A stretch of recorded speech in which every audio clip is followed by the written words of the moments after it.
సమూయేలు మొదటి గ్రంథం 2వ అధ్యాయం 9వ వచనాన్ని ఈరోజు వాక్యాంశంగా చదువుకుందాం. తన భక్తుల పాదములను తొట్రిల్లకుండా ఆయన వారిని కాపాడును. దుర్మార్గులు అంధకారమందు మాటుమణుగుదురు. బలము చేత ఎవడునూ జయమునొందడు. ఈ మాటలు నాతో అందరూ చెప్పండి. తన భక్తుల పాదములు తొట్రిల్లకుండా ఆయన వారిని కాపాడును. సమూయేలు మొదటి గ్రంథంలో అద్భుతమైన చరిత్ర మనం చూస్తాం. ప్రారంభంలోనే దేవుడు ఒక అద్భుత కార్యాన్ని హన్నా అనే ఒక భక్తురాలి జీవితంలో దేవుడు చేశాడు. మనందరికీ హన్నా జీవిత చరిత్ర తెలుసు. ఆమె సంతానలేమితో బాధపడుతుంది. ఆ సందర్భంలో కొన్ని నిందలు, అవమానాలు ఆమెను ఉక్కిరిబిక్కిరి చేస్తున్నప్పుడు షిలోహులో దేవుని మందిరానికి వచ్చి ప్రార్థన చేసింది. పూర్వదినాల్లో ప్రత్యక్ష గుడారాన్ని షిలోహులో వేశారు. ఆ ప్రాంతంలో చాలామంది ప్రజలు వచ్చి దేవుని సన్నిధిలో ప్రార్థన చేసుకోవడం, పాత నిబంధన కాలంలో బలుల కార్యక్రమం ఉండేది కాబట్టి బలులు అర్పించడం అనేది జరుగుతుండేది. అయితే ఈ హన్నా కూడా దేవుని మందిరానికి వచ్చి తన హృదయాన్ని ప్రభు సన్నిధిలో కృమ్మరించింది. తనకున్న అవసరాన్ని చెప్పుకుంది. దేవుడు హన్నా ప్రార్థన ఆలకించాడు. ఒక చక్కని కుమారుణ్ణి దేవుడు అనుగ్రహించినప్పుడు ఆ కుమారుడు పాలు విడిచిన తరువాత, సర్వసాధారణంగా పిల్లలు పాలు విడిచే సమయం ఒక 2 నుండి 3 సంవత్సరాలు ఉండొచ్చు అని బైబిల్ పండితులకి అభిప్రాయం. అందును బట్టి ఆ 3 సంవత్సరాల వయసులో సమూయేలుని తీసుకొచ్చి షిలోహులో దిగబెట్టేసింది, దేవుని మందిరంలో ఉంచింది. ఆ సమూయేలుని దిగబెట్టిన తర్వాత హన్నా మరల తన ప్రాంతానికి వెళ్ళిపోతున్నప్పుడు విచారంతో వెళ్ళలేదు. నా కొడుకుని ఇక్కడ వదిలేశాను, నా కుమారుని ఇక్కడ వదిలేశాను అనే బాధతో వెళ్ళలేదు, కానీ దేవుని స్తుతిస్తూ వెళ్ళింది. ఆయన కార్యాలను జ్ఞాపకం చేసుకుంటూ వెళ్ళింది. తాను చేసిన మొక్కుబడిని నెరవేర్చి సమూయేలును దేవుని మందిరంలో ఉంచి హన్నా హృదయపూర్వకంగా, కృతజ్ఞతాపూర్వకంగా ఒక చక్కని పాట పాడింది. ఆ కృతజ్ఞత పాట లేదా దేవునికి స్తుతులు చెల్లించే అనుభవం ఈ సమూయేలు మొదటి గ్రంథం 2వ అధ్యాయంలో మనం చూస్తూ ఉంటాం. చాలా శ్రేష్టమైన విషయాలు ఆమె మాట్లాడింది. పూర్వదినాల్లో మరి హన్నా ఎంతవరకు లోకరీతిలో చదువుకుందో మనకైతే తెలియదు, కానీ ఆమెకు ఆధ్యాత్మిక స్థితి మాత్రం చాలా ఉన్నతమైన స్థితిలో ఉంది అని ఈ 2వ అధ్యాయాన్ని చదవడం ద్వారా మనం తెలుసుకోవచ్చు. 9వ వచనం దగ్గరికి వచ్చేసరికి అంటది, ప్రభువా, ఎవరైతే నిన్ను భక్తితో సేవిస్తున్నారో, నీ భక్తులుగా మార్చబడ్డారో, వారి పాదములు తొట్టిల్లకుండా నువ్వు వారిని కాపాడుతున్నావు. మా జీవితాల్లో నువ్వు చేసే మేలదే. కొన్నిసార్లు మేము ఎదుర్కొనే కష్టాలను బట్టి, మాకొచ్చే సవాళ్ళను బట్టి, కొన్నిసార్లు మేము ఎదుర్కొనే నిందలను బట్టి, అవమానకర పరిస్థితులను బట్టి, ప్రజలు తక్కువగా చూసే విధానాన్ని బట్టి, మనకేదైతే లేదో దాన్నే ప్రజలు ప్రతిసారి హైలైట్ చేసి సమాజంలో మనల్ని చిన్నచూపు చూసే విధానాన్ని బట్టి ఒకవేళ తొట్టుపాటు పడే అవకాశాలు వస్తాయేమో.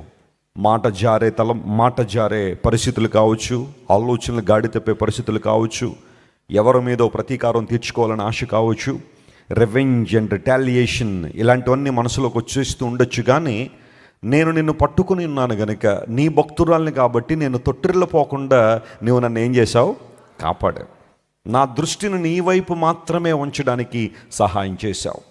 హన్నా తన సమస్య వైపు చూసిన ప్రతిసారి లోకరీతిలో దుఃఖపడింది, కానీ ఎప్పుడైతే దేవుని సన్నిధికి వచ్చి తన హృదయాన్ని క్రొమ్మరించిందో, తెలిగి చేసుకుందో, ఈ సమస్యనికి నేను దేవుని చేతిలో పెట్టేశాను, ఆయనే నాకు సహాయం చేస్తారు, ఆయనే నా కోసం గొప్ప ద్వారాలు తెరుస్తారని ఎప్పుడైతే హన్నా విశ్వసించిందో అప్పటి నుంచి ఏడవడం మానేసిందట.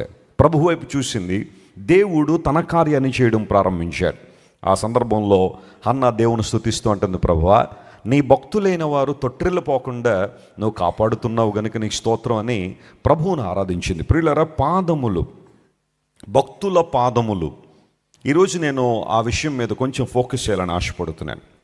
ఒక క్రైస్తవుని పాదాలు ఎలాంటివి, లేదా మన పాదములు ఎలా ఉండాలి? నేను భౌతిక సంబంధమైన పాదాల గురించి మాట్లాడడం లేదు. కొంతమంది పాదాలు చాలా చక్కగా ఉండాలని ఎన్నో ప్రయత్నాలు చేస్తూ ఉంటారు.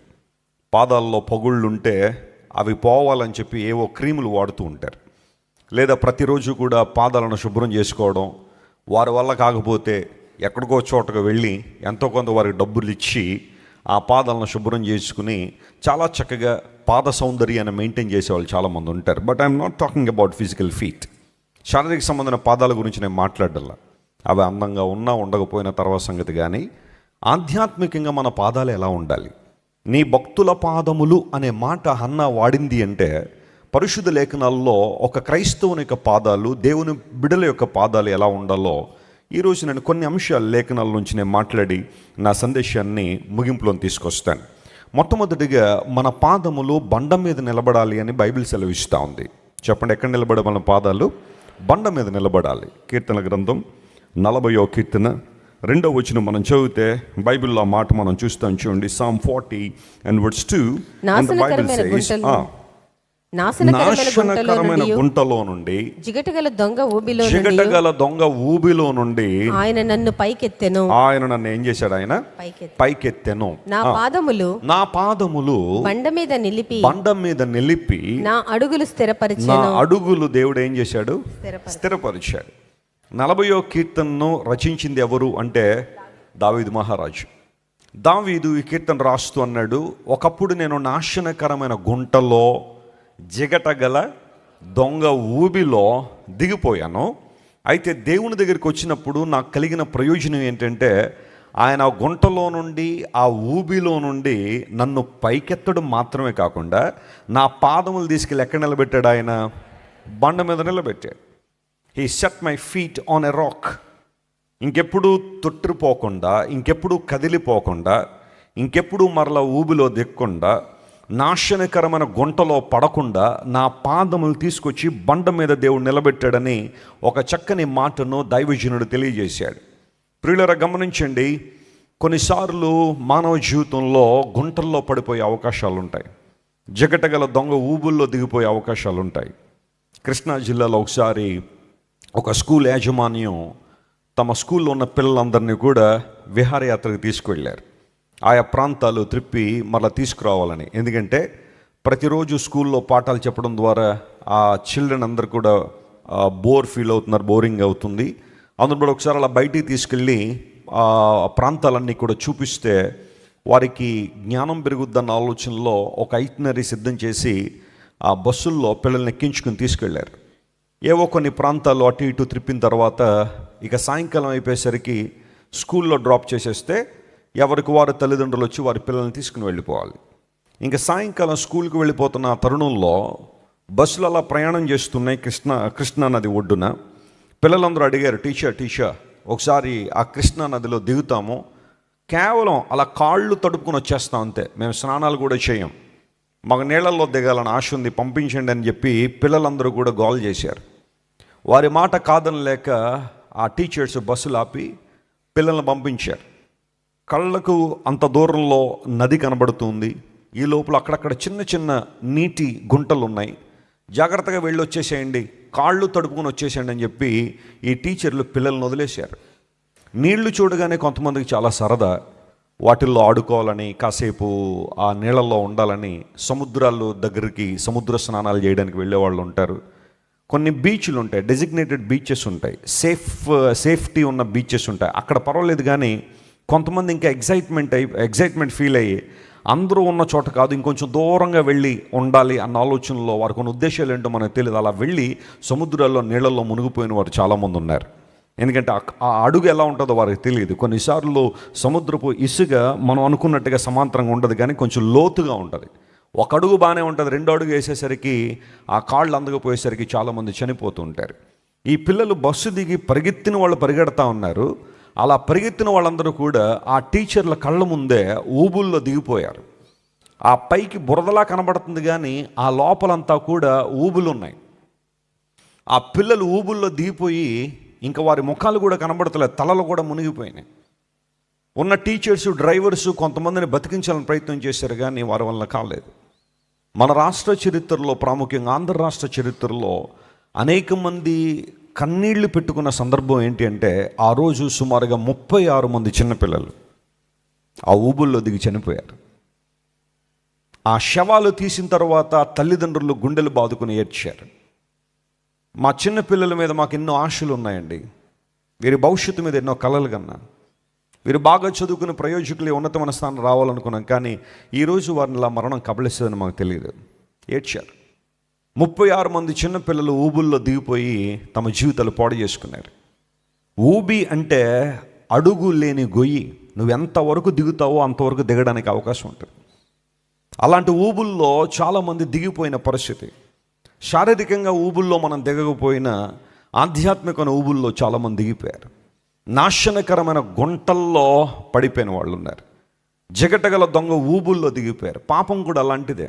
చూడ్డానికి ఆకర్షణీయంగా కనబడుతుంది, ఆ పెద్ద ఏముందులే అన్నట్టుగా కనబడుతుంది. కానీ రాను రాను ఆ ఊబుల్లో దిగిపోయినప్పుడు బయటికి రావాలని ఆశ ఉన్నప్పటికీ కూడా తీసేవాళ్ళు లేక చాలామంది తమ జీవితాలు పాడు చేసుకుంటున్నారు.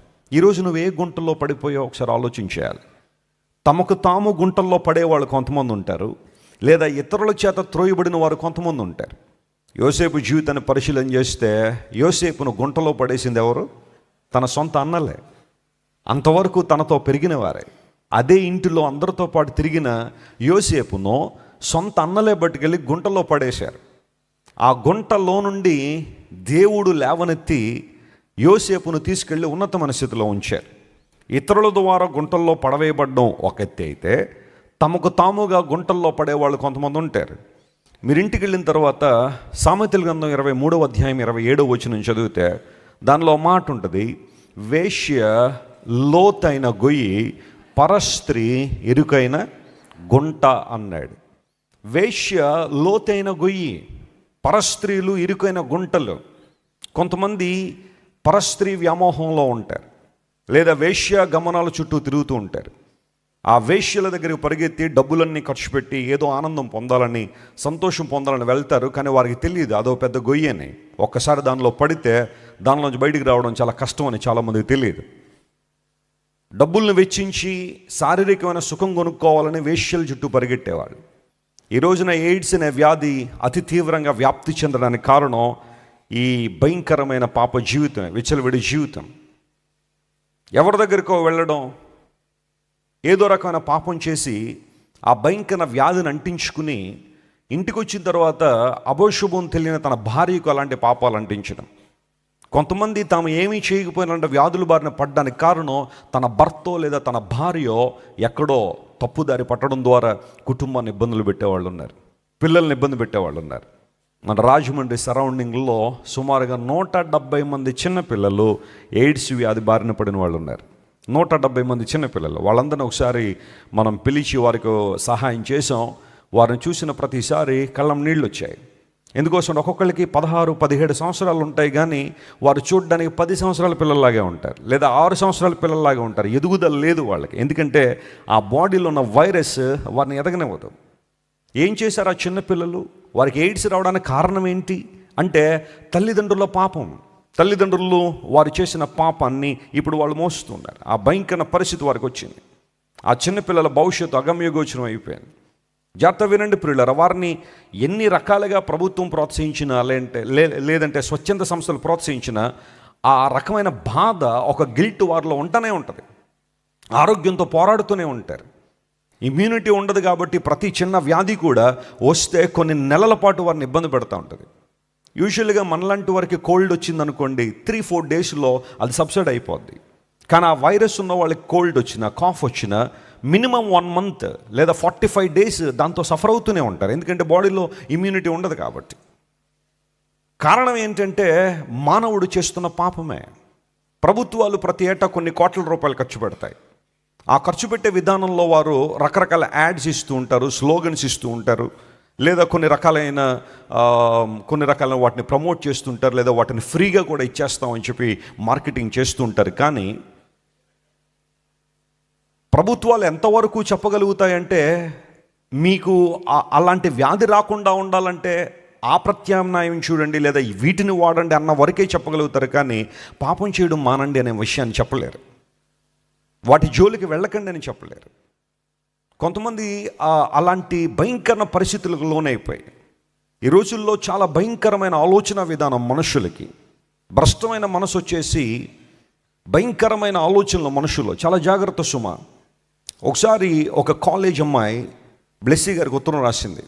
ఆ అమ్మాయి చదువుతుంది ఇంటర్మీడియట్ చదువుతున్న అమ్మాయి ఉత్తరం రాసి, అక్క నా కోసం ప్రార్థన చేయండి, నేను ఒక లేడీస్ హాస్టల్లో ఉంటున్నాను, గర్ల్స్ హాస్టల్లో ఉంటున్నాను, నా రూమ్మేట్ తను కూడా ఒక అమ్మాయే, కానీ కొన్ని సందర్భాల్లో నన్ను చాలా అసభ్యంగా తాకుతూ ఉంది ఆ అమ్మాయి అంది. అదేంటమ్మా ఒక యవనస్తురాలు నిన్ను అసభ్యంగా తాకడం ఏంటి అంటే, అదే నాకు అర్థం కావట్లేదక్క, ఏంటో తెలియదు. ఆ కొన్ని రోజుల తర్వాత అమ్మాయి దగ్గరికి వచ్చి, నువ్వంటే నాకు చాలా ఇష్టం అవుతుంది, నిన్ను నేను చాలా ప్రేమిస్తున్నానని ఇష్టానుసారం మాట్లాడటం ప్రారంభిస్తే బ్లెస్సీ వెస్లీ గారు ఆమెకు ఒక చక్కని సలహా ఇచ్చారు. అర్జెంటుగా నువ్వు హాస్టల్ అన్న మానేసాయి, లేదా ఆమెను రూమ్ అన్న చేంజ్ చేయమని మీ యాజమాన్యాన్ని అడుగు.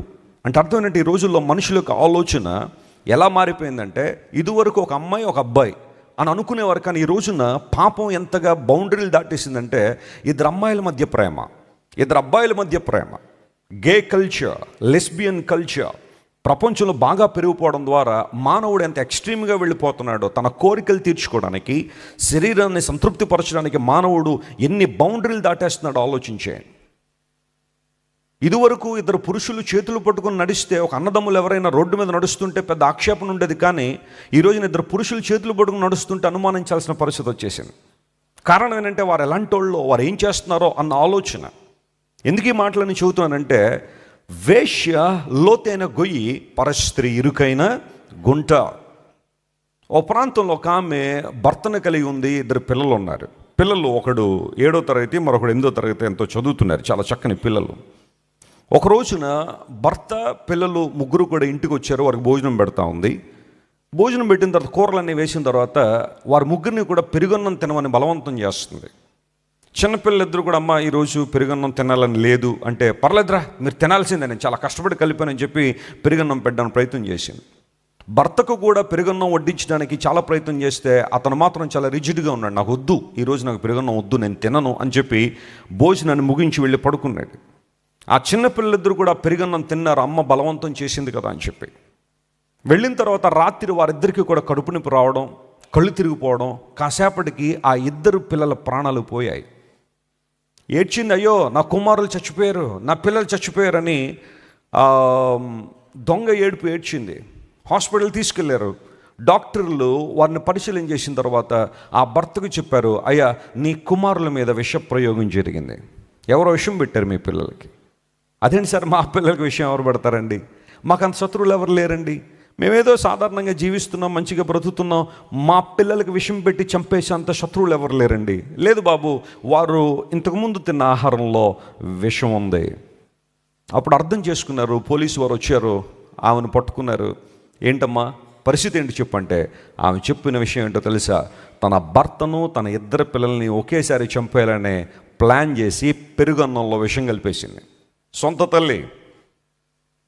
చిన్నపిల్లలిద్దరు అమాయకులు తినేశారు. ఎందుకు ఆ రోజు భర్త ఆ పెరుగన్నం తినలేదు, అతను కూడా తినుంటే అతను కూడా చచ్చిపోయేవాడు. ఇంట్రాగేషన్లో తేలిన విషయం ఏంటో తెలుసా, ఆమె ఎవరితోనో ప్రేమలో పడింది, భర్తనో పిల్లల్ని వదిలించుకోవాలనే ప్రయత్నంలో వారు ముగ్గురిని చంపేయాలనే ఆశ.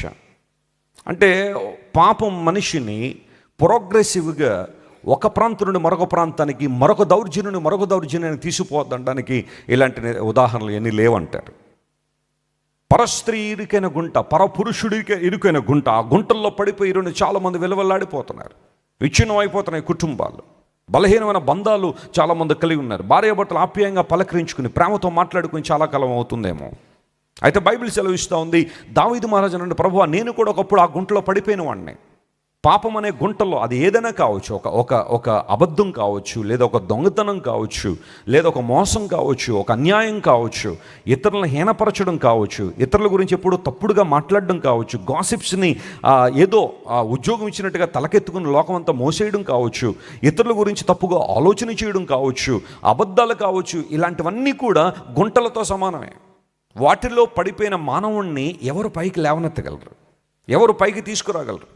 ఎంతోమంది ప్రపంచానికి వచ్చారు, మేము ప్రపంచాన్ని ఉద్ధరిస్తామన్నారు, బాబాలు అన్నారు, స్వామీజీలు అన్నారు, అదన్నారు ఇదన్నారు, మేము ప్రపంచాన్ని గాడిలో పెడతామన్నారు. వాళ్ళు కూడా వచ్చి ఏదో రకమైన గుంటల్లో ఏమైపోయారు చెప్పండి, పడిపోయారు. పాపం అనే గుంటలో ప్రతి ఒక్కరూ పడిపోయారు.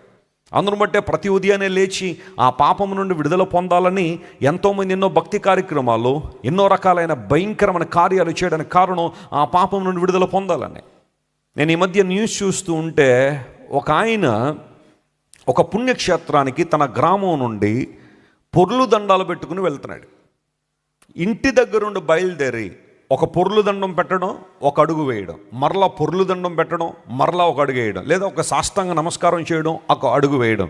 ఇలా ఎన్ని రోజులకు వెళ్తాడు, ఎన్ని నెలలు పడుతుంది, ఎన్ని నెలలైనా పర్లేదు, ఎన్ని సంవత్సరాలైనా పర్వాలేదు, నేను అలా వెళ్ళి నా పాపాలన్నీ పోగొట్టుకుంటానండి.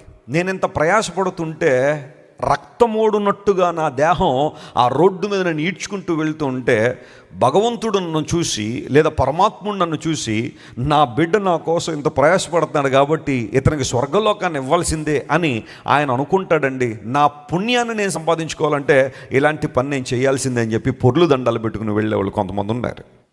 దేవుడి దగ్గర నైవేద్యాలు తీసుకొచ్చేవాళ్ళు, తలనీలాలు ఇచ్చేవారు, లేదా పూలు పలహారాలు పట్టుకొచ్చేవారు. ఇలాంటి వాళ్ళు చాలామంది ఉంటారు. ఎందుకోసం అంటే వాటి ద్వారా తమ పాపాలు తీసేసుకోవాలని. నేను కంబోడియా అనే దేశం వెళ్తే దాన్ని పూర్వదినాల్లో కంపూచి అని పిలిచేవారు. కంబోడియా వెళ్ళిన తర్వాత ఒకసారి మా గైడ్ అన్నాడు, ఇక్కడ కొన్ని బుద్ధిస్ట్ ష్ట్రైన్స్ ఉన్నాయండి, మీరు ఒకసారి చూస్తానంటే, జస్ట్ అలా లోపలికి వచ్చి చూస్తానంటే రండి వెస్లీ గారు అన్నాడు. సరే, అసలు వాళ్ళ ఆరాధనా విధానం ఎలా ఉంటుంది, బుద్ధిస్టులు ఎలా వారు బుద్ధుణ్ణి ఆనర్ చేస్తారు, ఎలా ఆరాధన చేస్తారో తెలుసుకోవాలని చెప్పి ఒకసారి ఆ బుద్ధిస్ట్ ష్రైన్లోకి వెళ్ళాను, ఆ టెంపుల్లోకి వెళ్ళాను. వెళ్తే ఒక బుద్ధుని విగ్రహం ఉంటుంది. ఆ విగ్రహం చుట్టూ కూడా సిగరెట్ ప్యాకెట్లు ఉన్నాయి.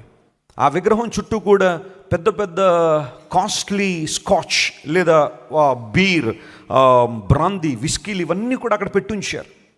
నేను అడిగాను, ఇది టెంపులా లేకపోతే ఏంటి బాబు, ఇది ఏమన్నా మినీ బారా ఏమన్నా అడిగాను.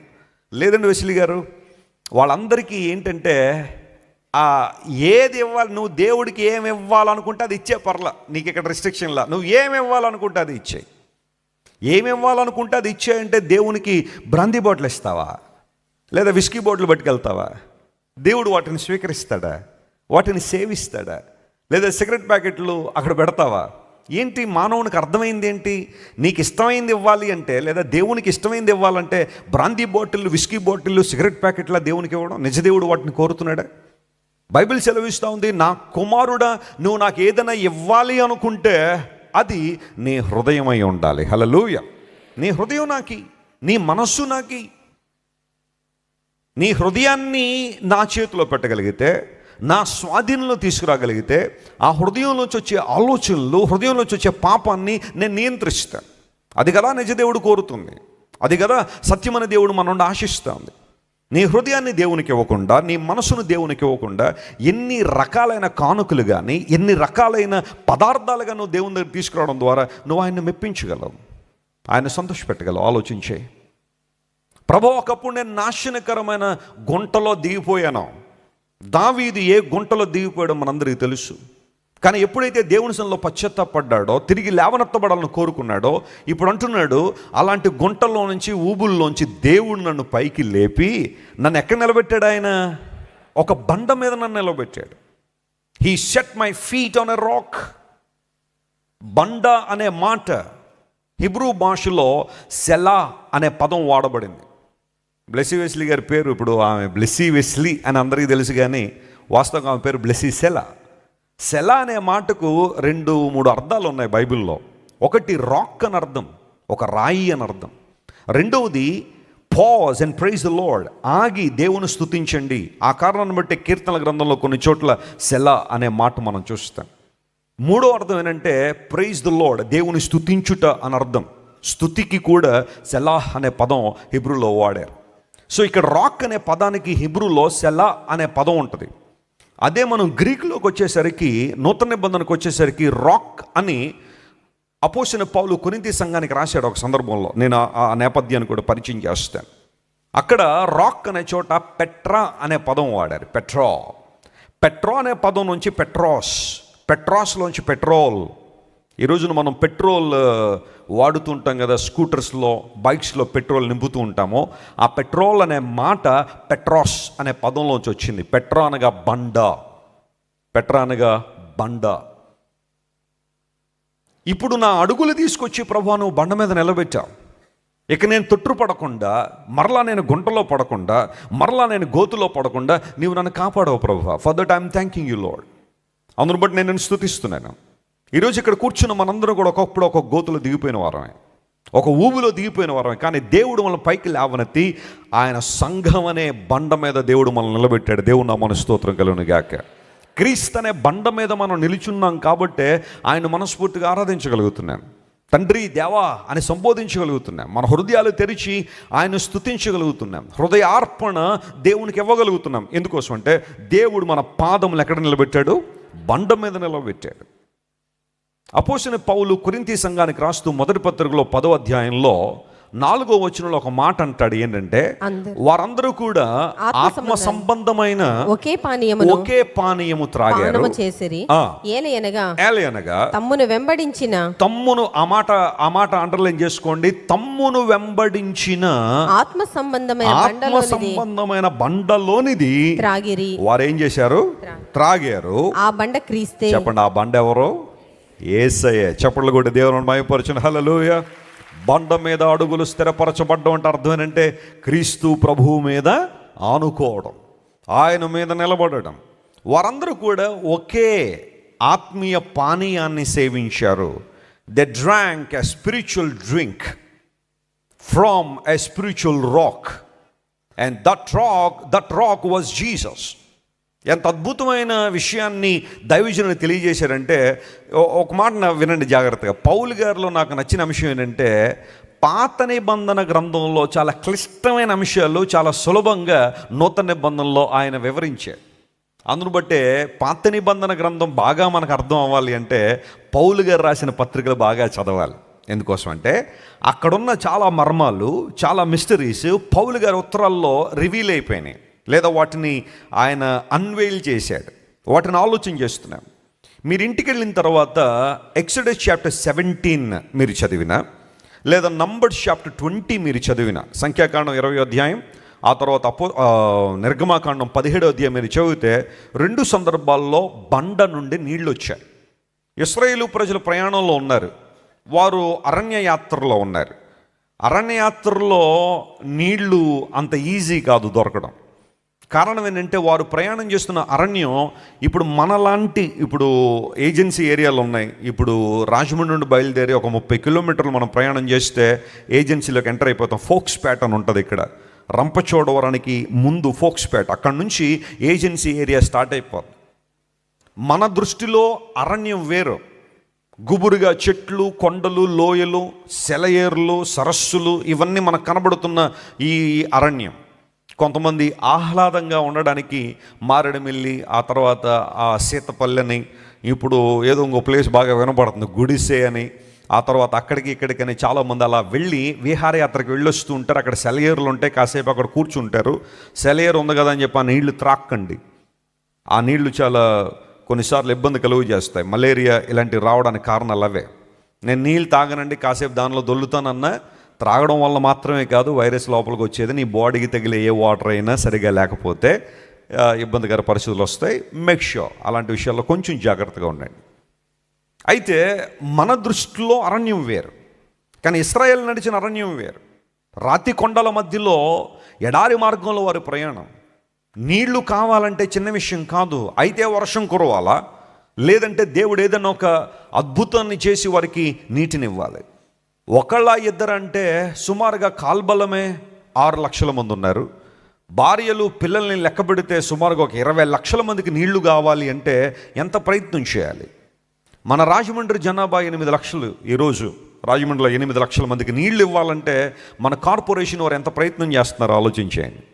గోదావరి నుండి నీళ్లు తీసుకుని వాటిని ప్యూరిఫై చేసి, క్లోరిన్ మిక్స్ చేసి, పైపులు కట్టి ప్రతి ఏరియాకి నీళ్లు పంపించి, మరలా వాటికి ఆ నీళ్ళకి మన దగ్గర నుండి డబ్బులు వసూలు చేసి, ఆ మెయింటెనెన్స్ కోసం అవన్నీ చేసి ఎంత ప్రయత్నం చేస్తుంటే, ఎంత యంత్రాంగం పనిచేయాలి, ఎంతమంది మనుషులు పనిచేయాలి దాని వెనకాల. ఒకవేళ ఎక్కడైనా ఆ ట్యాప్ సిస్టమ్ కనుక లేకపోతే ట్యాంకర్లను పంపించి వాళ్ళకి నీళ్ళు ఇచ్చి, ఒకరోజు రాజమండ్రి పట్టణం సర్వైవ్ అవ్వాలి అంటే కొన్ని లక్షల గ్యాలన్ల వాటర్ అవసరం.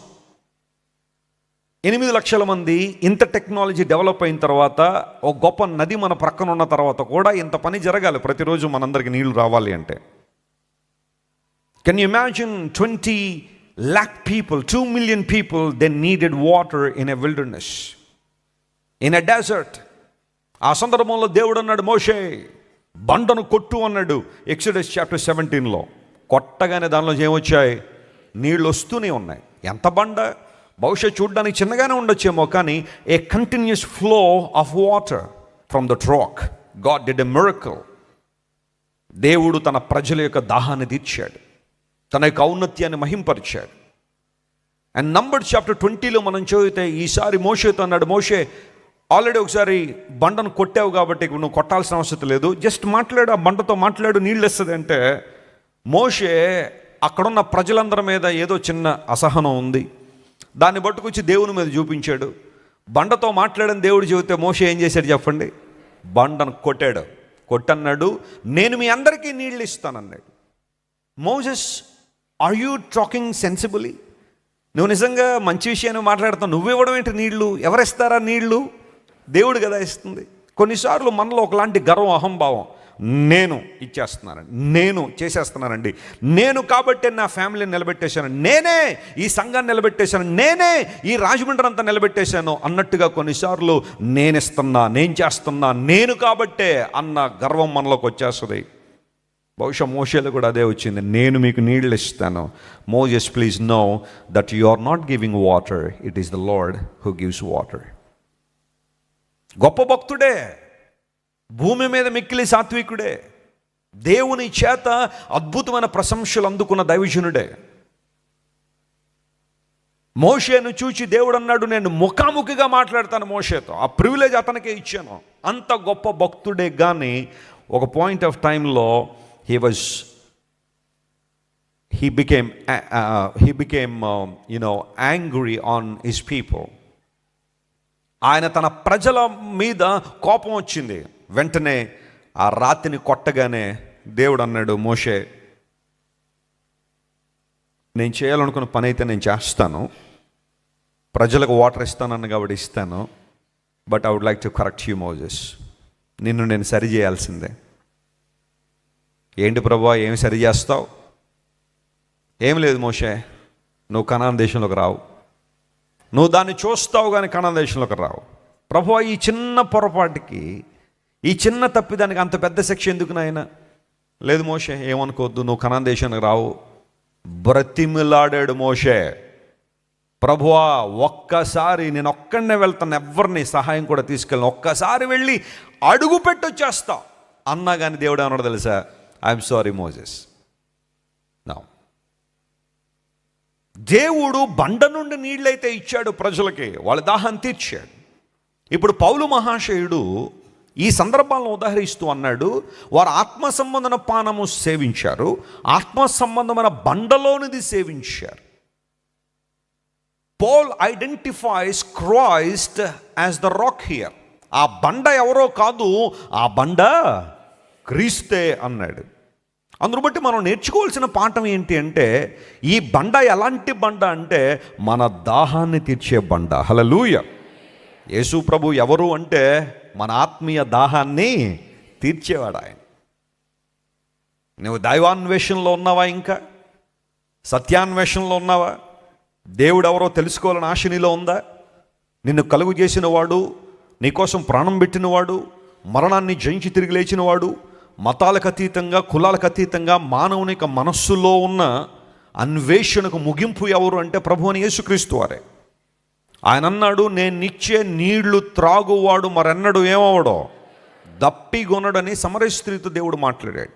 ఈ బండ ఎలాంటిదంటే మన దాహాన్ని తీర్చే బండ, మన ఆత్మీయ దాహాన్ని తీర్చే బండ, సాటిస్ఫాక్షన్, కంటెంట్మెంట్ ఇచ్చే బండ.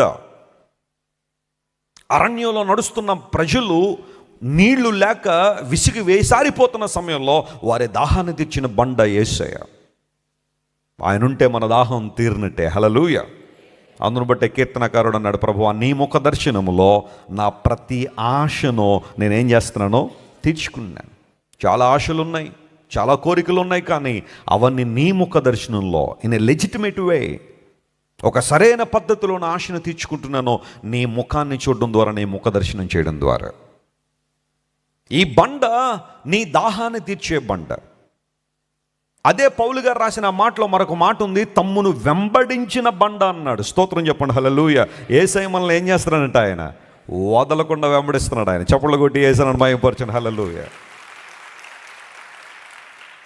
మనల్ని వదిలేసిన వాళ్ళు చాలామంది ఉండొచ్చేమో జీవితంలో, కానీ దేవుడు మాత్రం మనల్ని ఏం చేయలేదు, వదలలేదు. ఈ రోజుకి మనం దేవుని మందిరంలో ఉన్నామంటే, సజీవులుగా ఉన్నామంటే, ఉచ్ఛ్వాస నిశ్వాసలు తీసుకుంటున్నామంటే చెప్పండి, ఎవరు మనల్ని వెంబడిస్తున్నారు?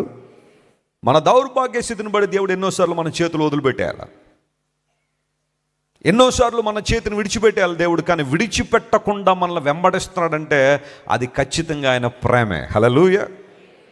మనుషులు నీలో ఏదైనా మంచి చూసేంత వరకు నేను వెంబడిస్తారు. ఏదైనా ఒక చిన్న ఫ్లా నీలో ఉంది అని తెలియగానే అబ్రప్ట్గా వదిలేస్తారు, నేను అప్పటికప్పుడే వదిలిపెట్టేస్తారు. నువ్వు చెడ్డోడివి, నువ్వు చెడ్డదానివని తెలిస్తే ఎవరు నీతో ఉండడానికి ఇష్టపడరు. ప్రతి ఒక్కరిలో కూడా ఏదో రకమైన పాప సంబంధం ఆలోచన ఉన్నప్పటికీ కూడా sometimes we are so much judgement. ఇతరులను చూడగానే ఒక చిన్న పొరపాటు కనబడగానే వదిలిపెట్టేసే వాళ్ళు చాలామంది ఉంటారు. పైగా ఆ పొరపాటును జీవితాంతం జ్ఞాపకం చేసుకుంటారు. నువ్వు కనబడిన ప్రతిసారి నువ్వు చేసిన మంచి పనులు ఏం గుర్తుండవు, కానీ అదొక్కటే గుర్తుంటుంది నిన్ను చూడగానే. మనుషులు నిన్ను వెంబడించిన ప్రతిసారి వెంబడించే పరిస్థితులు కూడా వారికి ఉండకపోవచ్చు. బట్ బైబిల్ టెల్స్ us దేవుడు మనల్ని వెంబడిస్తున్నాడు. తమ్మును వెంబడించిన బండ. ఎన్నోసార్లు ఇశ్రాయేలు దేవుణ్ణి ఇబ్బంది పెట్టారు, ఎన్నోసార్లు ఇశ్రాయేలు దేవుని విసిగించారు. తమ పాపాన్ని బట్టి, తమ అపరాధములను బట్టి, తమ విరోధ భావాన్ని బట్టి, మేము మరలా ఐగుప్తుకు వెళ్ళిపోతామన్న ఆలోచన బట్టి ఎన్నోసార్లు దేవుని బాధ పెట్టారు, గాయపరిచినా కానీ దేవుడు వారిని ఏం చేశాడట, వెంబడించాడు. అంటే ఆయన ఏదో నిస్సహాయుడనో ఇంకా ఆయనకి దిక్కు లేదనో కాదు వెంబడించింది, ప్రేమించాడు కాబట్టే. హల్లెలూయా. వాగ్దానం చేశాడు కాబట్టే. హల్లెలూయా.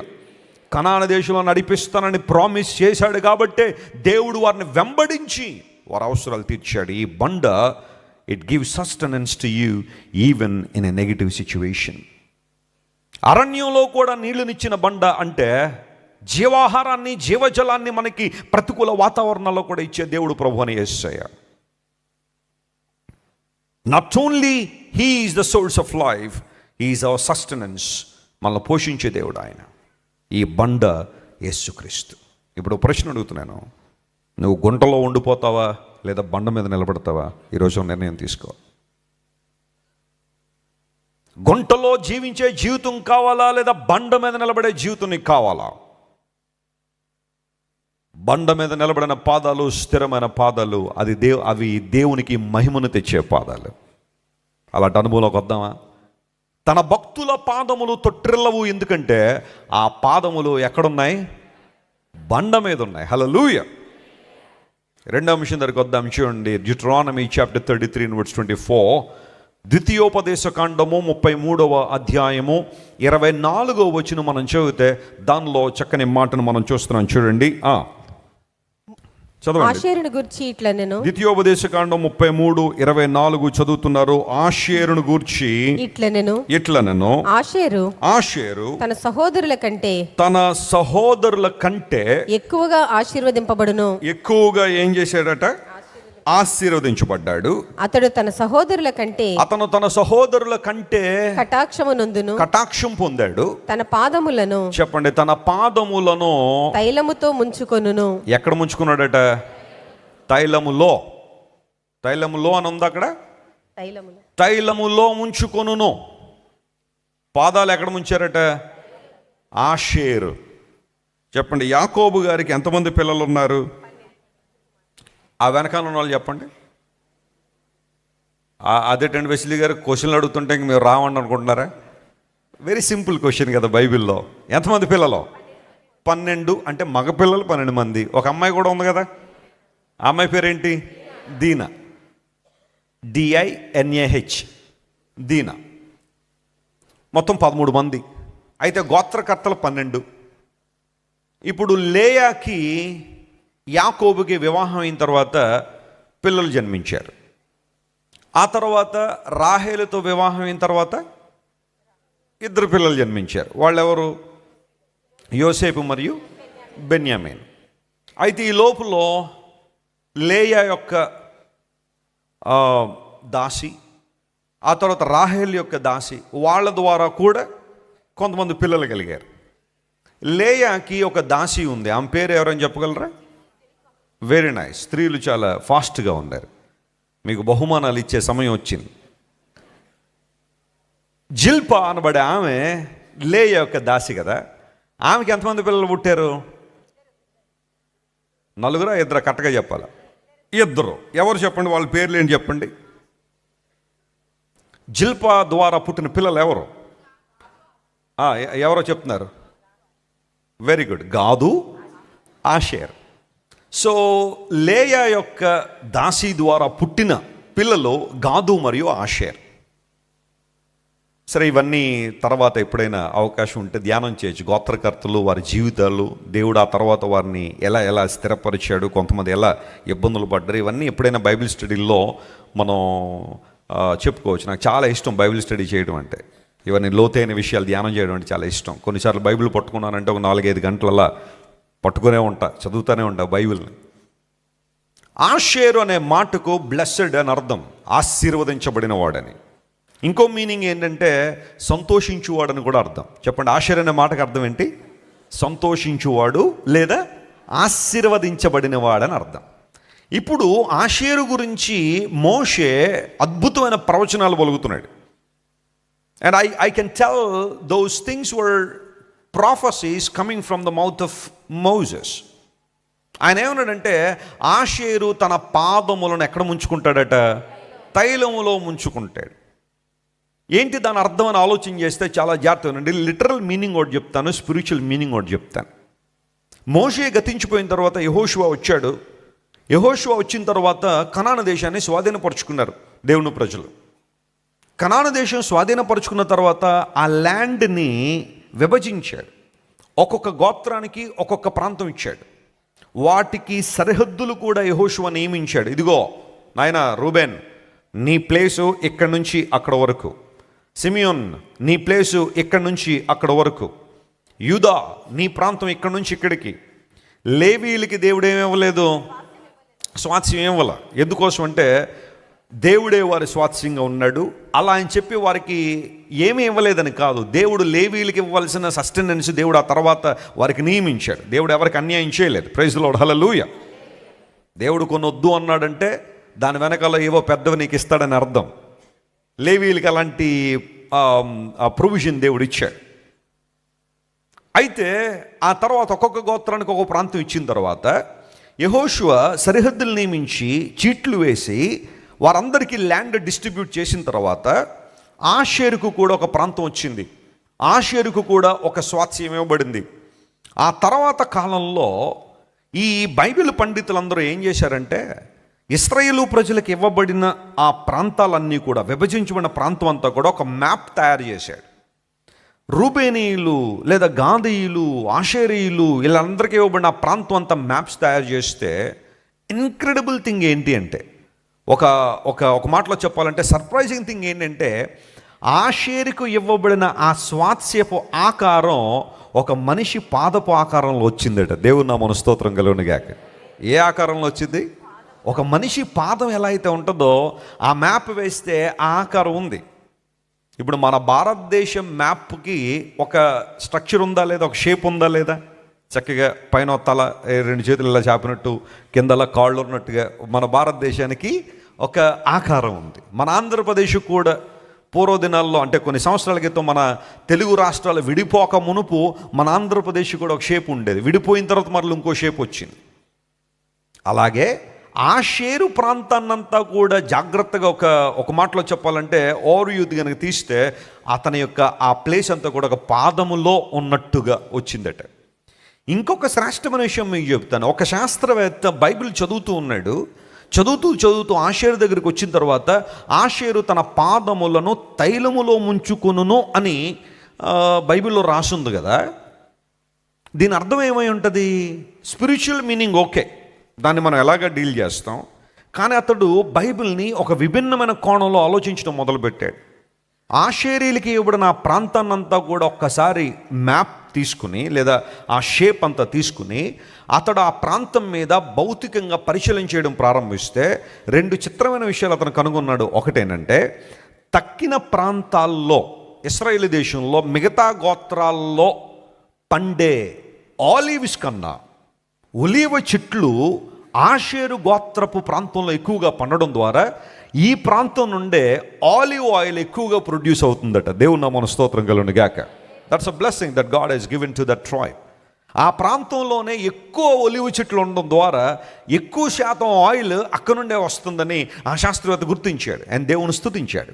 రెండవది ఏం చేశారంటే, ఆషేరు తన పాదములు తైలములో ముంచుకుంటాడంటే it not just about olive oil, something precious is there అని చెప్పి ఆ ఆషేరు గోత్రానికి ఇవ్వబడిన ఆ స్వాస్థ్యపు భాగంలో త్రవ్వకాలు చేయడం ప్రారంభిస్తే ఆ లోపల ఆయిల్ రిజర్వ్స్ కనుగొన్నారట. దేవుని నామమున స్తోత్రం కలుగును గాక. ఆ లోపల విస్తారమైన ఆయిల్, క్రూడ్ ఆయిల్ రిజర్వ్స్ ఉన్నాయని వాళ్ళందరూ గుర్తించారు.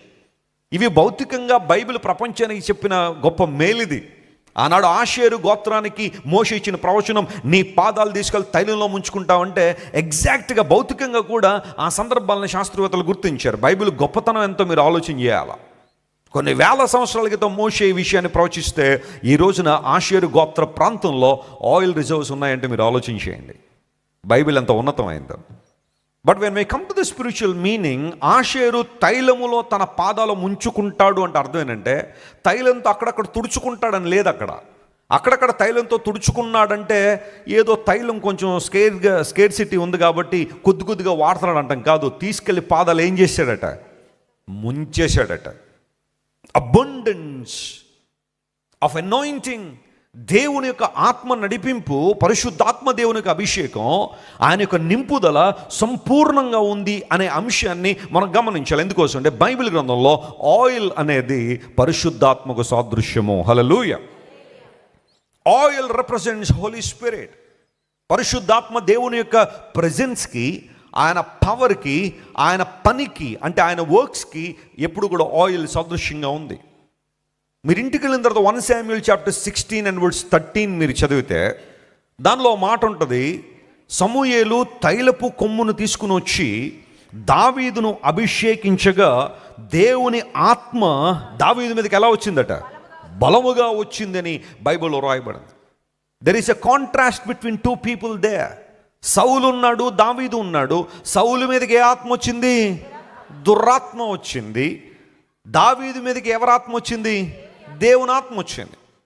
అందును బట్టే సౌలు చరిత్రలో ఒక ఫెయిల్యూర్గా మిగిలిపోయాడు. దావీదు దేవుని హృదయానుసారుడిగా మారడానికి కారణం దావీదు మీద ఎవరి ఆత్మ ఉంది?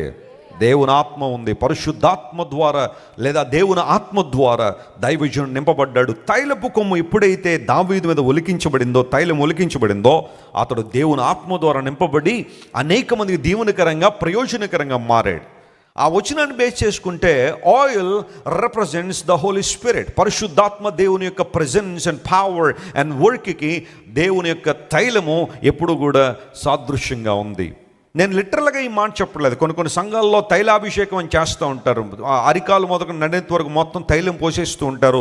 అలా తైలం వేసేయడం ద్వారా మాకేదో మేలు జరిగిపోద్దని కొంతమంది అనుకుంటారు. కానీ the Bible is talking about the real oil which is the fulfilment and the leading of the Holy spirit. పరిశుద్ధాత్మ దేవుని యొక్క నడిపింపు మరియు ఆయన యొక్క నింపుదలను గురించిన వివరాలు బైబిల్ సెలవిస్తూ ఉంది. ఒక వ్యక్తి రక్షణ పొందిన తర్వాత, మారు మనసు పొందిన తర్వాత, పశ్చాత్తాపం పొందిన తర్వాత దేవుని ఆత్మ ఆ వ్యక్తి హృదయంలో ఏం చేస్తారు చెప్పండి? నివసిస్తారు. పరిశుద్ధాత్మ మనలోనికి వస్తారు. దాన్ని ఏమంటారంటే ఇన్డ్వెల్లింగ్ ఆఫ్ ద స్పిరిట్. పరిశుద్ధాత్మ మనలోనికి రావడం. ఇది రక్షణ కార్యంలో జరిగే ఒక అద్భుతమైన విషయం. When you receive Jesus Christ you shall be filled with the Holy spirit. పరిశుద్ధాత్మ దేవుడు నీలోనికి వస్తారు. అది ఒకనాడు జరిగిన కార్యం. ఇప్పుడు అనుదిన జీవితంలో ప్రతిరోజు కూడా ఉదయాన్నే లేచిన తర్వాత lord fill me with your spirit, నీ ఆత్మ చేత నన్ను ఏం చేయండి ప్రభువా, నింపండి అని ప్రతి క్రైస్తవుడు ప్రార్థన చేయాలి. నేను ఒకప్పుడు నింపబడ్డాను అంటే కాదు, ప్రతిరోజు దేవుని ఆత్మ ద్వారా మనం ఏం చేయబడాలా? నింపబడుతూ ఉండాలి. ప్రభువా, ఈరోజు నేను నీకు మహిమకరంగా జీవించడానికి, నీ సువార్త కాడిని మోయడానికి, నీ కొరకు నమ్మకంగా బ్రతకడానికి, పరిశుద్ధమైన జీవితంతో నీ కోసం జీవించడానికి, నీవిచ్చిన అవకాశాలన్నీ కూడా సద్వినియోగం చేసుకోవడానికి, ఏ ఉద్దేశంతో నన్ను ఈ భూమి మీదకి తీసుకొచ్చావో, ఏ ఉద్దేశంతో నన్ను కలుగు చేశావో ఆ ఉద్దేశం నేను నెరవేర్చడానికి నీ ఆత్మశక్తి నాకు కావాలి. I need your guidance. I need your leading. I need the power of your spirit. That should be your prayer every day. ప్రతిరోజు నువ్వు చేయాల్సిన ప్రార్థనదే పరిశుద్ధాత్మ ద్వారా నింపబడుట, ఆత్మ చేత నడిపించబడుట, పరిశుద్ధాత్మ ద్వారా దేవుని చిత్తాన్ని నెరవేర్చడం. ఆషేరు తన పాదములు తీసుకెళ్లి తైలములో ముంచుకున్నాడంటే అర్థం అదే. కంప్లీట్నెస్ ఇన్ స్పిరిచువల్ రిల్మ్, ఆధ్యాత్మికమైన రంగంలో పరిపూర్ణతను సాధించే పరిశుద్ధాత్మ దేవుని యొక్క సహకారాన్ని ప్రతిరోజు మనం కోరుకోవడం. అందును బట్టే lord fill me with your spirit, నీ ఆత్మచేతను ఏం చేయ ప్రభువా. అపోస్తలుడైన పౌలు అంటాడు, మీరు పరిశుద్ధాత్మ ఆత్మపూర్ణులై ఉండండి అన్నాడు. చెప్పండి, ఏ పూర్ణులు అవ్వాలి మనం? ఆత్మపూర్ణులై ఉండండి. ఆ పైన ఒక కాంట్రాస్ట్ వాడుతుంటాడు, మీరు మద్యముతో మత్తులై ఉండకండి, అయితే మీరు ఆత్మపూర్ణులై ఉండండి అని ఎఫెసు సంఘానికి ఒక చక్కని మాట పౌలు మహాశయుడు రాశాడు. ఒక మద్యం స్వీకరించినప్పుడు ఒక వ్యక్తి తన స్వాధీనంలో ఉండలేడు. మద్యం తాగిన వాళ్ళకి అలవాటు ఉంటుంది. చెప్పండి, నేను అప్పుడప్పుడు అడుగుతుంటే, కొంతమంది తాగుబోతులు ఉంటారు కదా, ఎందుకే అలా తాగుతున్నావు, ఏంటి సంగతి అంటే, వెసిలి గారు మీకు తెలియదులేండి, ఇది మనం తాగ్గానే లోపల ఒకడు ఉంటాడండి మనకి. చెప్పండి, తాగ్గానే ఎవడు ఉంటాడు లోపల? వాడు ఆన్ అవుతాడటాడు. వాడు ఆన్ అవుతే పరిస్థితులు ఎలా ఉంటాయి? పక్కింటికి వెళ్ళి తలుపు కొడతా ఉంటాడు.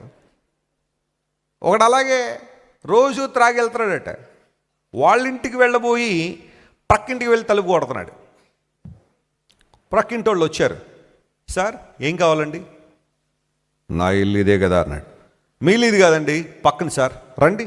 అరే బాబు, అంకుల్ గారు చేయబట్టుకుని పక్కింటికి తీసుకెళ్ళినాయన అని వాళ్ళ పిల్లల్ని పంపితే వాడు వచ్చి పక్కింటిలో డ్రాప్ చేసి వచ్చారు. మళ్ళీ మరుసటి రోజు వచ్చాడు, మళ్ళీ త్రాగేసి మళ్ళీ పక్కింటికి వచ్చి తలుపు కొడేస్తున్నాడు. రాత్రి 10 గంటలకి మళ్ళీ వచ్చారు. ఈరోజు కొంచెం టోన్ మారింది. ఏంటి సార్ మళ్ళీ వచ్చారు? నా ఇల్లు ఇదే కదా అన్నాడు. మీ ఇల్లు ఇది కాదు, మళ్ళీ ఇంకోసారి వచ్చారంటే జాగ్రత్త అని వార్నింగ్ ఇచ్చి పంపించేశారు. మళ్ళీ 3వ వచ్చాడు. ఇంక ఇప్పుడు ఏం జరుగుద్దో నేను చెప్పక్కర్లేదు మీకు. తెలుగులో ఒక మంచి పదం ఉంటుంది, పేపర్లు ఎక్కువ వాడుతూ ఉంటారు, అది దేహశుద్ధి. చెప్పండి, ఏమంటారు దాన్ని? దేహశుద్ధి అంటే అర్థం ఏంటి? శుభ్రంగా సబ్బెట్టుకు అడుగుతారనా? ఫెయిర్ అండ్ ఓన్లీ పోస్తారనా? దేహశుద్ధి అంటే అర్థం ఏంటి? శుభ్రంగా. 3వ వచ్చాడు, మరలా తలుపు కొట్టి నా ఇల్లు ఇదే అనగానే దేహశుద్ధి చేసి పంపిస్తే మళ్ళీ ఇంకెప్పుడు అక్కడికి రాలేదు. లోపల ఒకడు ఉంటాడు, ఆన్ అవుతాడు. ఇంక వాళ్ళు ఏం మాట్లాడతారో తెలియదు, ఏమి ఇష్టానుసారం మాట్లాడతారో తెలియదు. మేము అద్దింట్లో ఉండేవాళ్ళం చాలా కాలం. మా ఇంటి పక్కన ఒక ఆయన ఉండేవాడు. సాయంకాలం అయిపోయేసరికి మరి కొద్దిగా స్వీకరించి, చెప్పండి ఏ పానం ఇది? సురాపానం. సురాపానం సేవించి ఇంటికి వచ్చేసి మొదలుపెట్టాడు బూతులు. ఎంత భయంకర బూతులు అంటే ఇందులో ఏమన్నా పిహెచ్డీ చేసాడేమో అన్నట్టుగా అంత భయంకరంగా తిట్టేవాడు. మా నాన్నగారు సహనశీలి, ఆయనకున్న పేషెన్స్ మ్యాచ్లెస్, చాలా చాలా సహనం మా నాన్నగారికి. చూశారు 2-3 సార్లు చెప్పారు, అయ్యా లేడీస్ ఉన్నారు ఇక్కడ, స్త్రీలు ఉన్నారు, అలాంటి మాటలు మాట్లాడద్దు నువ్వు. ఆయన మాటలు మాట్లాడే వ్యక్తి ఆ పరిస్థితి కాదు, control your tongue, control your mouth అని కొన్నిసార్లు చెప్పారు. కానీ అతను వినే పరిస్థితుల్లో లేడు. భయంకరంగా ఇంకా ఇష్టానుసారం అన్నాడు, కుర్చీ వేసుకోవడం, తిట్టడం. ఒకరోజు మా నాన్నగారికి సహనం బౌండరీలు దాటేసి, మా ఇంట్లో కావిడి బద్ద ఒకటి ఉండేది. కావిడి బద్ద అంటే తెలుసు కదా, నీళ్లు మోసేయడానికి ఒక కర్ర, దాన్ని ఇటు అటు ఆ బిందెలు వేలాడదీసి నీళ్లు మోస్తారు, ఆ కావిడి బద్ద ఉండేది. ఒకరోజు చూశారు మా నాన్నగారు, కావిడి బద్ద తీసుకొని తిరగేసి ఇంకొక మాట మాట్లాడామంటే అనగానే ఆ రోజు నుండి మళ్ళీ మాట్లాడలేదు అయ్యగారు. కొట్టలేదు అనుకోండి, మా నాన్నగారు కొట్టలేదు, కానీ అపవాదులు ఏం చేయమన్నారు? ఎదిరించమన్నాడు. కొట్టలేదు, కానీ ఆ కావిడి బట్టి తిరగేసేసరికి లోపల ఉన్నవాడు కామైపోయాడు. కొన్నిసార్లు ఉప్పొంగుతూ ఉంటాడు లోపల ఉన్నవాడు. తాగుబోతులు ఉంటారు కొంతమంది, ఏం చేస్తారో తెలియదు వాళ్ళకి, ఇష్టానుసారంగా త్రాగి బైక్స్ నడపడం ద్వారా, త్రాగి లారీలు నడపడం ద్వారా, బస్సులు నడపడం ద్వారా ఎన్ని యాక్సిడెంట్లు అయిపోతున్నాయి. ఎంతమంది చనిపోతున్నారు? ఈరోజు పండగలు వచ్చిందంటే ఏరులై పారుతుంది. ఏంటి చెప్పండి? మళ్ళీ పేపర్లో పెద్ద పెద్ద ఫస్ట్ పేజీలో ఈ 3 రోజుల కలెక్షన్ 1780 కోట్లు. అదో పెద్ద గర్వకారణం ఇప్పుడు మన స్టేట్ అందరికీ. న్యూస్లో ఫస్ట్ పేపర్లో వేసేసే అంత ఉద్ధరించే విషయం అన్నమాట అది. 1700 కోట్ల రూపాయల లాభం ప్రభుత్వానికి. ఎవరి దగ్గర నుండి వచ్చింది ఆ లాభం? నీ ఆరోగ్యాన్ని పాడు చేసుకోవడం వల్లనే కదా, నీ ఆరోగ్యాన్ని ఫణంగా పెట్టేయడం వల్లనే కదా. నేను చెప్తున్నాను తమ్ముడా, నువ్వు ఏ వ్యసనమైనా సరే నువ్వు నాశనం అయిపోతావు, పక్కోడు బాగుపడతాడు. దానివల్ల నీకు ఏ ప్రయోజనం ఉండదు. నీలో ఆ బుద్ధి రావాలా. సంపాదిస్తుంది నేను, కష్టపడుతుంది నేను, బాగుపడుతుంది వాళ్ళు కదా అన్న ఆలోచన నీలోకి వచ్చిన రోజు నువ్వు బాగుపడతావు. అలా కాని పక్షంలో జోదాలు ఆడడం, నువ్వు దేవుని బిడ్డ అని పిలిపించుకుంటున్నావు, ప్రభువు దగ్గరికి వస్తున్నావు, బల్లో చేస్తున్నావు, మళ్ళీ కోడి పందాలకు వెళ్తున్నావు. నువ్వు కోళ్ళు పట్టుకున్నావు, కోడి పందాలకు వెళ్ళి, ప్రభువా నా కోడి ఈరోజు 1,00,000 రూపాయలు కొట్టేయాలి ఆయన ప్రార్థన చేస్తున్నాడు. మళ్ళీ అక్కడ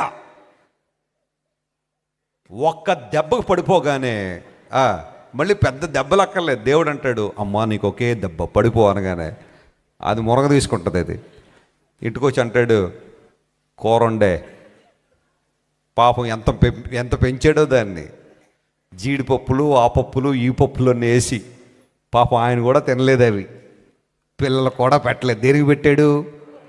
కోడికి. అదొక దెబ్బకు మురగ తీసుకోగానే 3 రోజులు బెడ్డెక్కేస్తాడు అయ్యగారు. ఎందుకే అలాంటి? ఏమొచ్చింది నీకు? దానిలో ఫన్ ఏమొచ్చింది నీకు? ₹1,00,00,000 1,50,00,000 పందెం ఒక్కొక్కటే.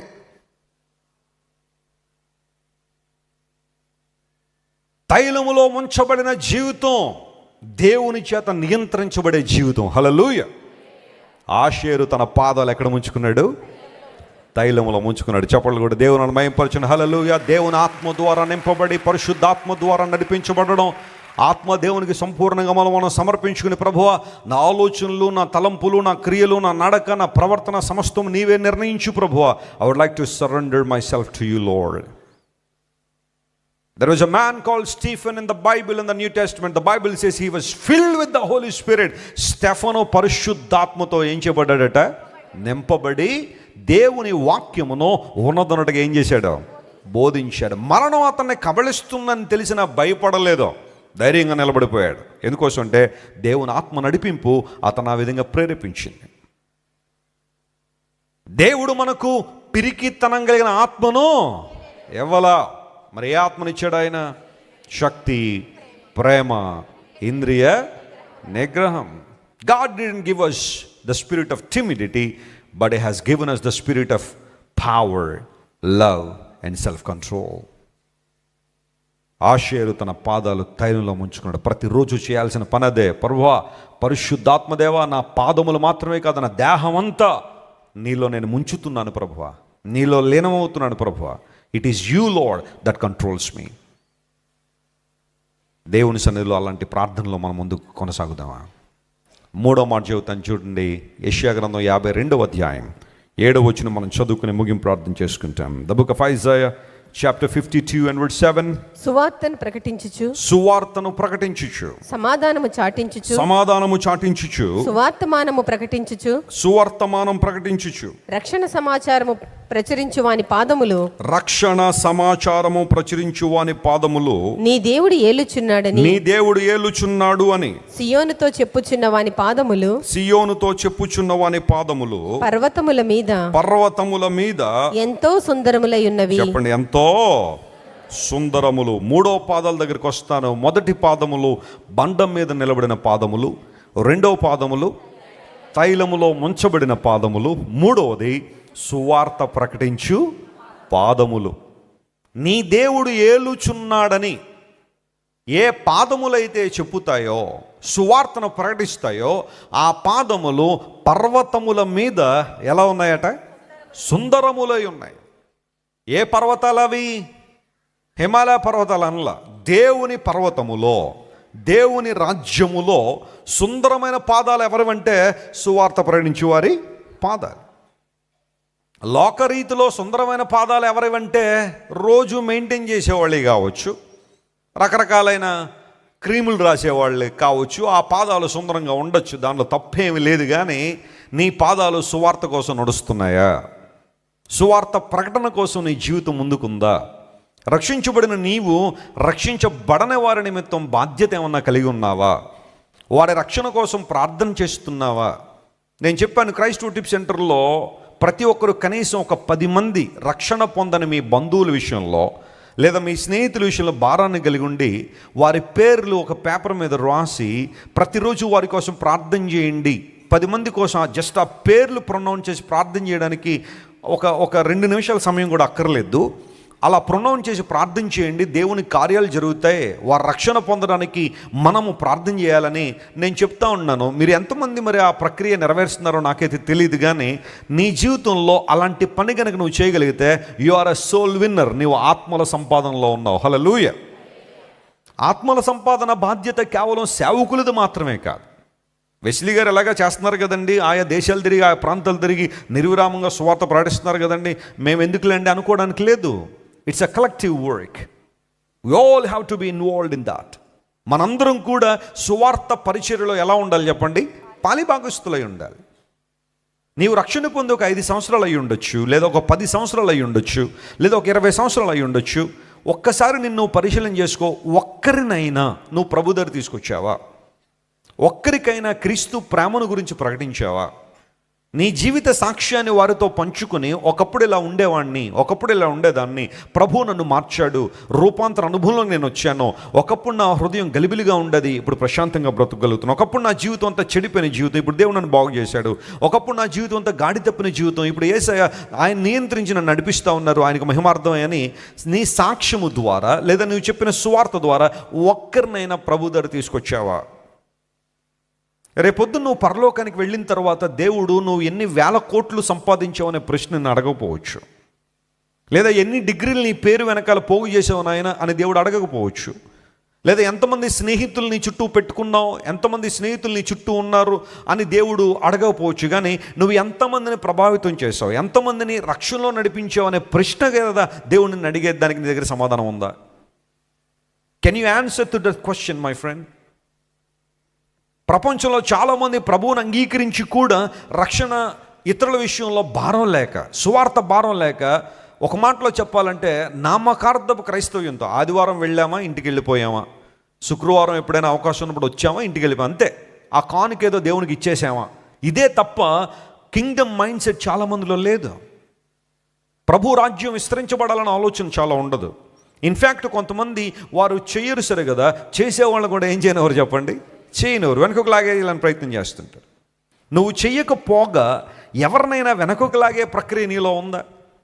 అది చాలా భయంకరమైన దుర్బుద్ధి. అది సేవ చేసే ఏ ఒక్కరిని కూడా వెనకకు లాగడానికి ప్రయత్నం చేయకండి. అది మీకు ప్రయోజనకరం కాదు. అది ఎవరైనా సరే, ఏ స్థాయిలో అయినా సరే. నా మటుకు నేను చెప్పగలను ప్రియులారా, నా జీవితంలో నేను చేసే ప్రార్థన ఏంటంటే, ప్రభువా సేవ చేసే ఏ ఒక్కరిని కూడా ఏ విషయంలో కూడా నేను ఎప్పుడు కూడా బలహీనపరచకూడదు. నాకు అవకాశం ఉన్న కొలది వారికి అవకాశాలు ఇవ్వాలి, వారికి సహాయపడాలి, వారు నీ కొరకు బలంగా వాడబడ్డానికి ఉపయోగించబడే మార్గాలు వారికి తెలియచేయాలనే ఆశతోనే అనేక మందిని ప్రోత్సహిస్తాను నేను. I'm not selfish in that. నాకే పేరు రావాలి, నా సంఘమే అభివృద్ధి పొందాలి, నేనే కనబడాలన్న ఆలోచన ఎప్పుడూ నాకు ఉండదు. మనస్ఫూర్తిగా ఎవరైనా సేవలో వాడబడుతుంటే మనస్ఫూర్తిగా ప్రోత్సహిస్తాను. వెళ్ళి అడగండి వాళ్ళని, ఎవరినైనా సరే. మీరు దగ్గరికి వెళ్ళి వెస్లీ గారితో మీరు ఉన్నారు కదా, మిమ్మల్ని ఎలా ప్రోత్సహిస్తారు అడగండి. మంచి మనసు ఉంటే చెప్తారు వాళ్ళు ఖచ్చితంగా. స్వార్థంతో ఇప్పుడు ఉండను నేను. I always work on kingdom mindset. ప్రభు రాజ్యం విస్తరించబడితే చాలు, అదే నాకు కావాల్సిన ఆనందం. దేవుని కార్యాలు స్పష్టంగా జరుగుతాయి. సువార్త భారం మనలో ఉండాలి. క్రైస్ట్ టిప్ సెంటర్ ఒక ఆశీర్వాద సంఘంగా ఉండాలంటే సంఖ్యలో అభివృద్ధి చెందిపోతుందనే సరదా కాదు. వేల మంది వచ్చేస్తున్నారండి, వేల కుటుంబాలు వచ్చేస్తున్నాయండి, పార్కింగ్ అంతా నిండిపోతుందని, అది కాదు నాకు ఆనందం ఇచ్చే అంశం. మనలో ఎంతమంది సువార్త భారం కలిగి ఉన్నారు, మనలో ఎంతమంది సువార్త ప్రకటించే వారిని ప్రోత్సహిస్తున్నాం, మనలో ఎంతమంది సువార్త ప్రకటించే వారి కోసం భారంగా ప్రార్థన చేస్తున్నాం, మనలో ఎంతమంది సువార్త ప్రకటించే వారిని కనీసం మనకున్న వాటి నుండి సహకరించగలుగుతున్నాం ఆలోచించే. ఒక క్రూసేడ్ జరుగుతుంది అంటే కొన్ని లక్షల రూపాయల ఖర్చు. ఎప్పుడైనా వెస్లీ గారు ఇంత భారభరితమైన క్రూసేడ్ చేస్తున్నారు, ఇదిగో ఈ సహకారాన్ని ఉంచండి మా వంతుగా, మేము వేదికలెక్కి మీకులా వాక్యం చెప్పలేం కానీ చెబుతున్న మిమ్మల్ని ప్రోత్సహిస్తామండని ఒక చిన్న ప్రోత్సాహాన్ని ఎప్పుడైనా అందించేవా నీ కుటుంబం తరపున? వెస్లీ గారు ఎక్కడో కడపలో మీటింగ్లు పెడితే నాకేంటండి, మా ఇంటి పక్కన పెట్టమని అప్పుడు సహకరిస్తాను. మీ ఇంటి పక్కన కూడా పెడదాం, ఇబ్బంది ఏమి లే. కానీ ఎక్కడో మీటింగ్లు పెడితే అక్కడ ఉన్న వాళ్ళు ప్రజలు కాదా? వాళ్ళ సువార్త వినద్దా? సత్యాన్ని అంగీకరించద్దా? నీ గ్రామంలో అనేక మంది రక్షించబడని వారు ఉన్నప్పుడు నీ గ్రామంలో ఒక్కసారి ఒక మీటింగ్ పెట్టాలని ఆలోచన ఏమన్నా వచ్చిందా నీకు? సువార్త ప్రకటనలో మన వంతుగా మనం ఉపయోగపడే మార్గం ఏంటి? దేవుడు మనకిచ్చిన తలాంతులు, దేవుడు మనకిచ్చిన సామర్థ్యాన్ని గుర్తించి ఆయన కొరకు మనం వాడబడుతున్నామా? ఇది ఆలోచించేయాలి. సువార్త ప్రకటించి వారి పాదములు పర్వతాల మీద సుందరములు అన్నాడు. I would like to introduce a wonderful person from Christian history. We should never forget her. ఆమెను మనం ఎప్పుడు మర్చిపోవడానికి లేదు. ఆఫ్రికా ఖండంలో డేవిడ్ లివింగ్స్టన్ ఒక పురుషుడు ఎంత అద్భుతమైన సేవ చేశాడో, ఆయనకి సరి సమానంగా సేవ చేసిన ఒక స్త్రీ, ఆమె పేరు ఎప్పుడు మర్చిపోకండి. ఆమె పేరు మేరీ స్లెసర్స్. అందరూ చెప్పండి, ఆమె పేరేంటి? మేరీ స్లెసర్స్. ఎలాంటి పేర్లు గుర్తుపెట్టుకోవాలి.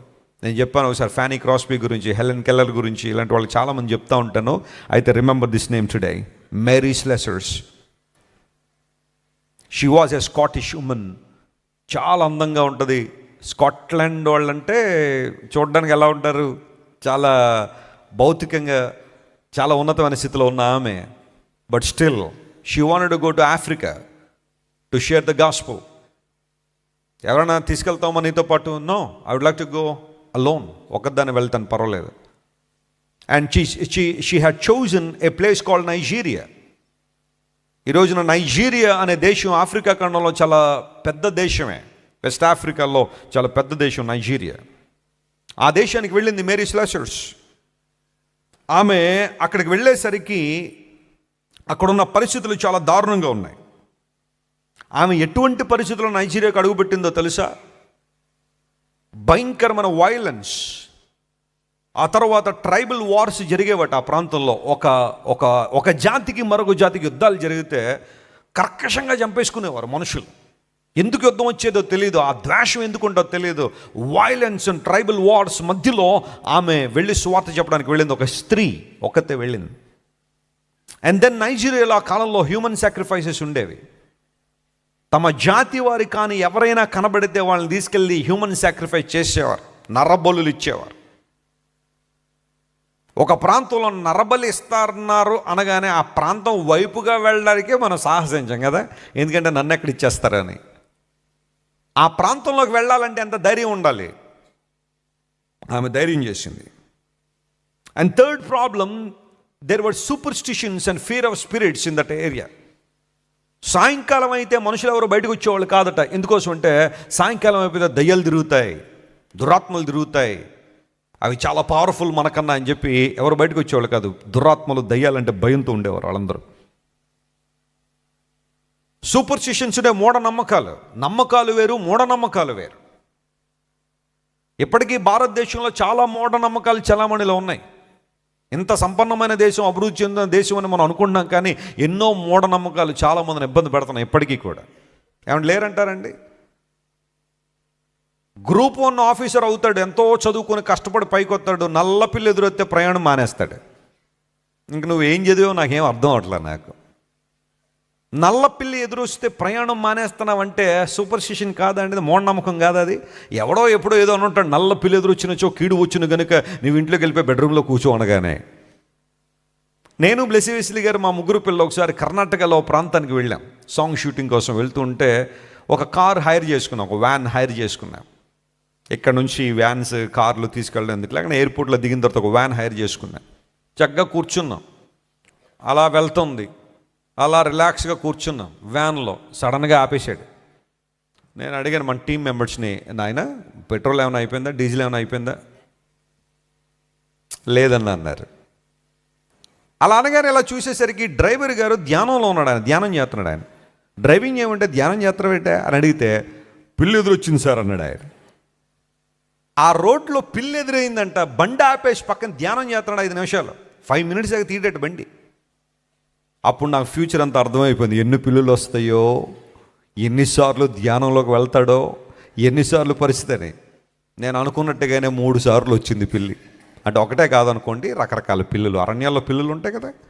3 సార్లు ఆపేసాడు బండి. ఎందుకంటే పిల్లి వస్తే ప్రయాణం ఏం చేయకూడదట, చేయకూడదు. మూఢనమ్మకాలు కాదు అవి, రకరకాల మూఢనమ్మకాలు చాలామందికి ఇప్పటికీ ఉంటాయి.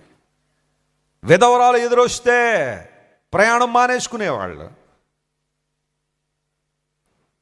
రకరకాల మూఢనమ్మకాల చేత మనిషి బంధించబడుతున్నాడు ఈ రోజుల్లో. Mary Slessors entered into Nigeria. ఆ సిచ్యువేషన్లో ఉన్నప్పుడు మూఢనమ్మకాలతో వారు సఫర్ అవుతున్నప్పుడు వెళ్ళారు. ఆ తర్వాత నైజీరియాలో పూర్వదినాల్లో ఈమె ఎక్స్టెన్సివ్గా వర్క్ చేసిన ఒక ఫీల్డ్ ఏంటి అంటే, ఎవరికైనా కవల పిల్లలు పుడితే, ట్విన్స్ కనుక పుడితే అది కర్డ్స్ అనుకునేవారట, శాపం అనుకునేవారట. పుడితే ఒక పిల్లడు పుట్టాలి కానీ ఇద్దరు పుట్టేశారేంటి, ఇది ఖచ్చితంగా దైవ శాపమే అని చెప్పి ఆ 2 పిల్లల్ని కూడా తీసుకెళ్ళి అరణ్యంలో వదిలేసేవారట. వాళ్ళని మృగాలే తినేస్తాయో, పురుగులు కీటకాలే కుట్టేస్తాయో, పాలు లేక చచ్చిపోతారో మాకు అనవసరం, వాళ్ళు మాత్రం బతకూడదని చెప్పి ఆ ట్విన్స్ని చిన్న చిన్న గుడ్డల్లో చుట్టి తీసుకెళ్ళి అరణ్యాల్లో వదిలేసేవారు. ఎందుకోసం అంటే ట్విన్స్ పుట్టడం అంటే అది కర్డ్స్ అనుకునేవారు ఆఫ్రికన్స్. అలాంటి వారి మధ్యకు మేరీ స్లాషర్స్ వెళ్ళి, అమ్మ కాదు, ట్విన్స్ పుట్టడం అంటే శాపం కాదు, ఇది కూడా దీవెనే, ఇది కూడా ఆశీర్వాదమే అని అందరినీ ఎడ్యుకేట్ చేసి ఎంతోమంది కవల పిల్లలను కాపాడిన మేరీ స్లాషర్ చెప్పలు కూడా దేవుని అనుమయింపచ్చిన వారి జీవితాలు నిలబెట్టేసింది, వారు బ్రతుకులు బాగు చేసింది. క్రైస్తవ్యం ప్రపంచానికి ఎప్పుడు మేలే చేస్తుంది కానీ ఎప్పుడు కీడు చేయలేదు. హల్లెలూయా. అది ఆఫ్రికా అవనివ్వండి, ఆసియా అవనివ్వండి, భారతదేశం అవనివ్వండి, ఏ ఖండమైన అవనివ్వండి, ఏ ప్రాంతం క్రైస్తవ్యం అడుగు పెట్టిందంటే అక్కడ దీవెనే కానీ అక్కడ ఏం కలగలేదో, నష్టం కలగలేదు. Because Christianity never encourages any superstitions. క్రైస్తవం ఎప్పుడు కూడా మూఢనమ్మకాలను ప్రోత్సహించలేదో, వాస్తవమైన జీవితాన్ని ప్రోత్సహించింది. మేరీ స్లాషర్స్ అద్భుతమైన పరిచయం చేసి, నేను ఇవన్నీ చెప్పడానికి సమయం లేదు కానీ, వెరీ సింపుల్ లైఫ్, చాలా సామాన్యమైన జీవితాన్ని కోరుకుని హాస్పిటల్ కట్టింది ఆఫ్రికాలో, స్కూల్స్ కట్టింది, చర్చెస్ కట్టింది, మిషనరీలు ప్రోత్సహించింది, అనేక మందిని చేసిన మేరీ స్లాషర్. ఆమెను చూసిన ప్రతిసారి అందరూ ఏమనుకోరు తెలుసా, she was a wonder woman. ఒక స్త్రీ ఎక్కడి నుంచో వచ్చి ఒక్కతే వచ్చి ఇన్ని గొప్ప కార్యాలు జరిగించిందంటే దీని వెనకాల ఉన్న శక్తి ఎవరో, ప్రభువే. కొన్నిసార్లు మీరు అనుకుంటారు, వెస్లీ గారు మేము ఏం చేయగలం, మేము స్త్రీలం అండి, మాకు చాలా కన్స్ట్రెయిన్స్ ఉంటాయండి, చాలా ఇబ్బందులు ఉంటాయండి, మేము అంత అవుట్ స్పోకెన్ కాదండి, లేదా మాకు అంత రిసోర్సెస్ లేవండి అనుకుంటారు. కానీ ఒక్కసారి నువ్వు ఆత్మనేత్రాలతో చూడు, దేవుడిని ఎంత దీవించాడో, ఎన్ని రిసోర్సెస్ దేవుడు నీకు ఇచ్చాడో. ఏమీ లేనప్పుడే మేరీ స్లాషర్స్ ఇన్ని అద్భుతాలు చేస్తే దేవుడు ఇంతగానే దీవిస్తే నువ్వు ఎన్ని చేయగలవు. దేవుని కోసం ఉండాల్సిన నీలో ఆసక్తి, దేవుని కొరకు వాడబడాలన్న తపన నీలో ఉండాలా. ఆయన కొరకు సంసిద్ధత కలిగి నీ జీవితాన్ని సంపూర్ణంగా దేవుని సమర్పించుకోగలిగితే ఎంత బలంగా దేవుడు నిన్ను వాడుకుంటాడు. మేరీ స్లాషర్స్ డేవిడ్ లివింగ్స్టన్ స్థాయిని చేరుకుని అనేక మంది దీవెనకరంగా మార్చబడి ఆఫ్రికా చరిత్రను మార్చేసింది. ఈ రోజున ఆఫ్రికా ఖండం మరిచిపోలేని వ్యక్తులు ఎవరైనా ఉన్నారంటే of course Nelson Mandela, of course Desmond Tutu, ఇలాంటి వాళ్ళ పేర్లు ఇప్పుడు వినబడుతూనే ఉంటాయి. కానీ even beyond them David Livingstone, Mary Slessors, ఇలాంటి వారి పేర్లు ఆఫ్రికా ఖండాన్ని షేప్ చేశాయి, ఉన్నతమైన ఆశీర్వాదాలు తీసుకొచ్చాయి. ప్రభునందు దేవుని బిడ్డలారా, దేవుని స్వార్థ ప్రకటించి వారి పాదములు పర్వతముల మీద ఎలాంటివి, సుందరములు. ఈరోజు అడుగుదామా, తన భక్తుల ప్రాణాల దేవుడు ఏం చేయనివాడట, తొట్టిల్లనివ్వడు. ఎందుకోసం అంటే ఆ పాదములు ఎలాంటివనగా బండ మీద నిలబడిన పాదాలు, తైలములో ముంచబడిన పాదాలు, 3వది సువార్త ప్రకటించు పాదాలు.